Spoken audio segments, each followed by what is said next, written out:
guys, it's Coops back here at the Clinical Excellence Showcase. And I'm so excited to be here with Dr. Ted, the Hospital and the Home doctor. Hi everyone, and hi Coops. I'm really excited to be here today. So Dr. Ted, there is so much we want to know today, but first of all, how do you fit a hospital in a home? Coops, that is a really great question, because hospitals are really big buildings. But you know, hospitals are about making people better, and you can make people better without the building. So Hospital in the Home is about making you better at home without the building. Ah, that makes a lot of sense. But how are you involved in the showcase, and who is involved with you today? Well, Coops, I'm very lucky because I've been asked to chair a panel to discuss HIF and explain how we can expand Hospital in the Home across the state. And I'm very lucky to be here with a colleague of mine, Maureen, who you will get to meet very shortly. I can't wait to meet her, but with one final question, with Hospital in a Home, do doctors come to me or am I at home alone? That's a good question. Thanks, Coops. But you know, Hospital in the Home is a real hospital, and what hospitals do is wrap a whole lot of love and care around you. And what we'll do in Hospital in the Home is wrap love and care around you and your family and visit you if you need, and that may be doctors, nurses, allied health, and we'll use a whole lot of technology to keep track of you as well. So you definitely won't be at home alone. That sounds really nice and safe too. Thank you so much, Dr. Ted. But right now, I'd like to introduce you to our next guest. Maureen, Director of Healthcare Improvement. Hi Coops, that was wild. I've never teleported anywhere before. So, Lorraine, you also work with Hospital in the Home. What's virtual care? That's a really good question, and it's really important that we understand what people are talking about when they're organising our care. So virtual care is when you can actually have some technology that goes home with you that you can actually wear so that the doctors and nurses can monitor you and make sure that you're staying safe. Wow, that sounds really futuristic. Where do you see this program in 20 years or so? I think it's be a really exciting time to be cared for. We hope that we can look after so many more children and deliver their care at home. We hope that we can use all of the technology and be able to do all of the assessments at home and all your tests so you don't have to keep going backwards and forwards to hospital all the time.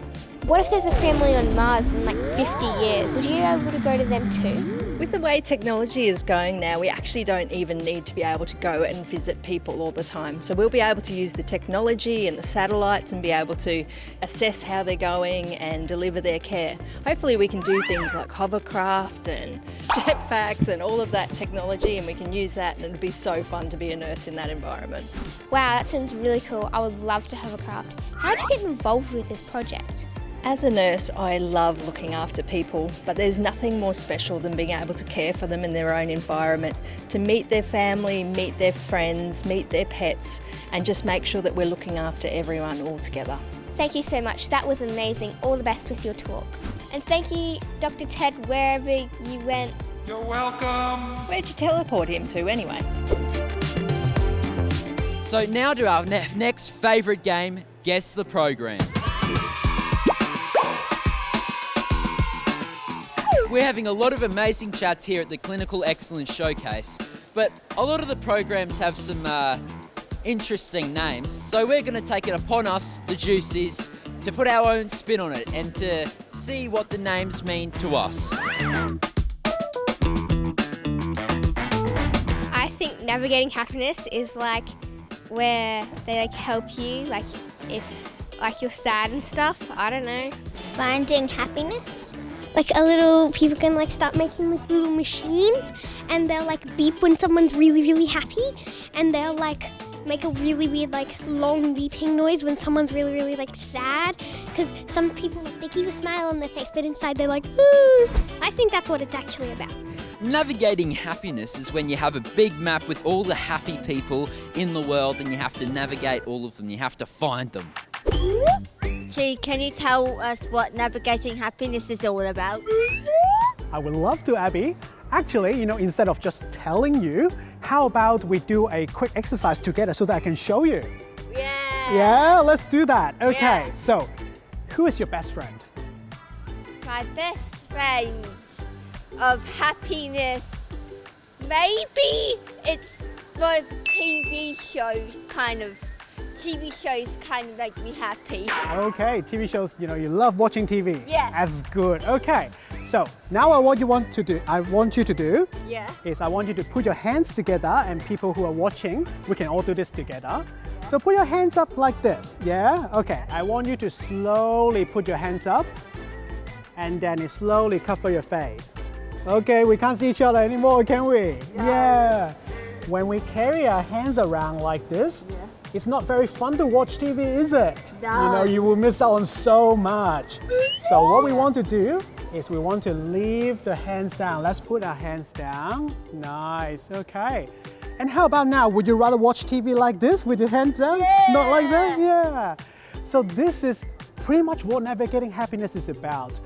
Do you know that adults sometimes feel sad, anxious, worried, and angry? They do? Yeah. How about you? Have you ever felt that?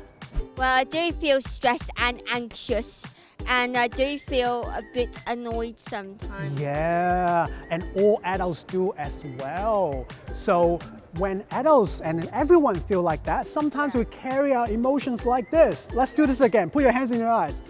Now we can't really hang out with our friends or watch TV, can we? It's not very fun to do it like that.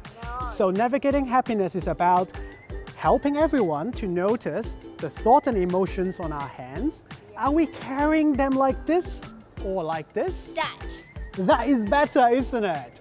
So in that program, we help everyone to notice when we are carrying our emotions like this, help them to put that down so that they can now watch TV, play sport, hang out with their best friends, sing and dance. Gee, I thought it was way better than what I thought the talk was about. I thought it was being silly. Now you explained it, it makes a lot more sense.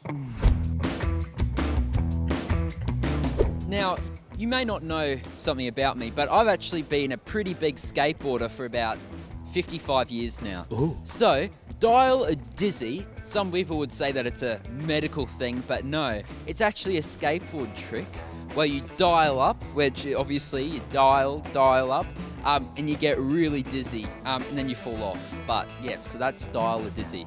I think that means talking on your phone while you're spinning around in the circle. That's my phone. Oh, hi Frank. Nice to see you again. You're dizzy? Who would have thought? I don't know, maybe it's like your dizziness style, like whether you can turn it up or down. Dizziness?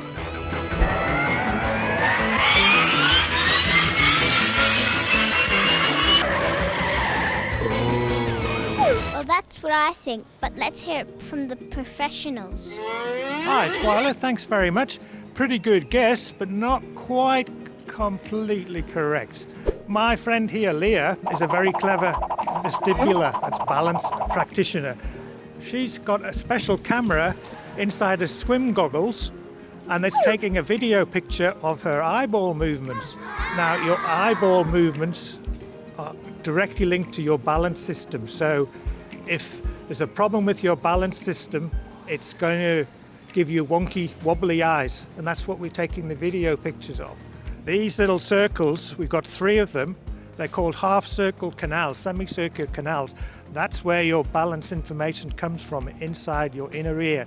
The idea is that places that doesn't have a big hospital, like a small country town, the doctor there can do a little test, take a video picture and send it over the intranet or over the cell phone, and we can tell them if it's a good news or a bad news type of dizziness, and then they could get the appropriate treatment. So Dial a Dizzy is like a little hotline that what we do is if people are dizzy, they can call and we can try and help them to work out why they're dizzy by looking at the eye movements. So if you're dizzy, who you gonna call? Dial a Dizzy, D-I-Z-Z-Y, dial for dizzy. Hi, I'm Frank. Today we're at the Clinical Excellence Showcase. I have 2 very special guests behind me, Judy and Shelley. Thanks, guys, for joining me today. Thank you. Thank you. Now, what field of expertise are you guys in, may I ask? I'm nursing. Nursing. And I'm nursing. Okay. And all things Scottish. And all things Australian. All right. Now, going off of that, when was the last time that Australia won the World Rugby Cup? When would that be? When do you think that they won it? Oh, I'm actually not sure. I was asking you guys. Okay, rightio. I reckon, being a very good rugby nation, it would be quite recent. So I think, as an expert, let's go 2020. Yes, I think it was after COVID, AC maybe, or was it BC, before COVID? So I'll go 2020. 2020. Now, I'm just looking it up now. No, not true. It was actually 1999. Oh, I know when it was. It was 1999. Yeah. Correct. Good job, guys. Obviously, we're not as good as rugby as we thought. It's Punch and Judy, really, not Shelley and Judy. So obviously the rugby knowledge isn't really up to 100%. That's all right. Since you guys are nurses, what's the best type of grape? Green. Yes, green. I think Green, Sultana. Or what about the purple one? We like No, purple. I like green seedless. I like Green purple. seedless, don't go with the seeds. No, I Don't like go with the purple. seeds. No, I Purple. disagree. Green. Purple. Green. Green. Purple. Oh, I'm sorry. It's actually black. Sorry, guys. You'll get it next time. No worries, though. You can't always be winners. Thank you guys very much. You're very welcome. All right, thank you. Guys, it's been awesome, but hold on. Don't worry. We're going to be back with some more information and more actioning happening soon, so stay tuned.